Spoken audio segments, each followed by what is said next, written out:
The 1960 monograph Ravel, His Life and Works by Rollo Myers is still considered by many to be the essential reference work in English for this composer.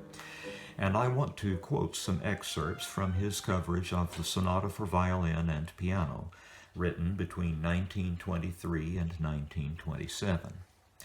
The fact that it took him 4 years to write it is, of course, testament to the difficulty that the project posed and the labor it cost him. According to Myers, Ravel had found a new mode of expression in his Sonata for Violin and Cello, which I treated a little over a week ago, and pressed his newfound aesthetic even further in this work. Quoting Myers, "It is said that he had planned the general form of the first movement, even down to the number of bars, key changes, modulations, etc., long before he had any idea of what the musical content was going to be. This, of course, is typical of Ravel's approach to composition, which meant for him a canvas to be filled, and some particular technical problem to be solved in every work he undertook. In this instance, he wished to see how far it would be possible to write a concerted work allowing the maximum independence of both instruments.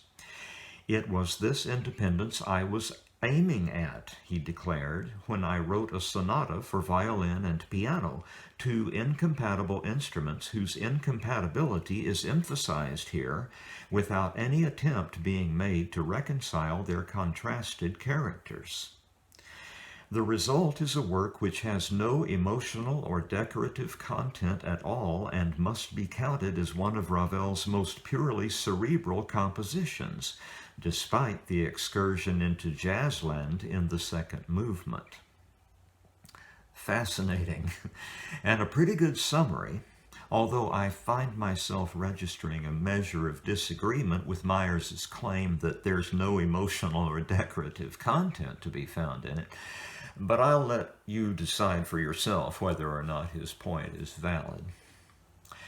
The three movements are a sonata-like movement at an allegretto tempo in compound time, a blues movement moving at a moderate tempo, and a fleet-footed perpetuum mobile. There's little point in my talking about key relations, since much of the music is bitonal or polytonal, and such established key setters as do exist seem to succeed each other in ways that relate more to tonal coloration than to tonal argument. But for whatever it's worth, the piece begins in D major and ends in G major, which suggests a gigantic, authentic cadence. It seems doubtful to me that anyone can actually hear it that way. Movement 1 begins with what Myers characterizes as a dry little theme, although I'd be more inclined to describe it as somewhat prodigal, aimlessly free-ranging.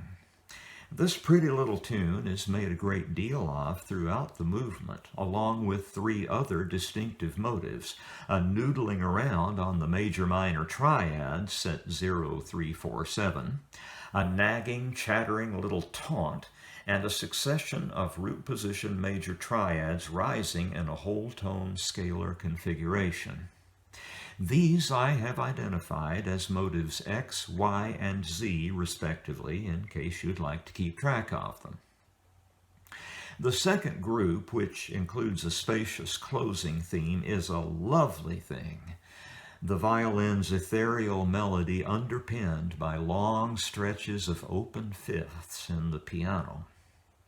The development rises to a peak of wonderful intensity, and the recapitulation is dominated by a new theme, a great long-breathed canticle sung by the violin while the piano ranges freely among motives that dominated the movement's exposition.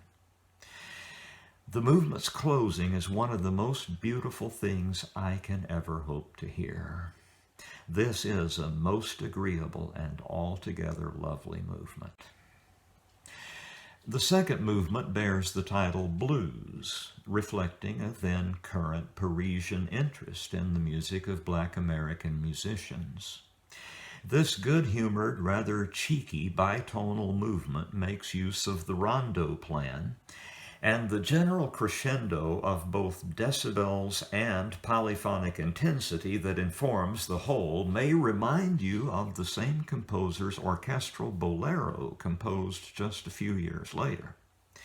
The biggest difference is that when this movement's elastic limit is reached, it doesn't end in an earth-shattering explosion like the later composition, but backs away and finishes coquettishly with a cadential figure to which, in the hill country I hail from, the words "and many more" are often sung as an unwelcome coda to that hideous birthday song.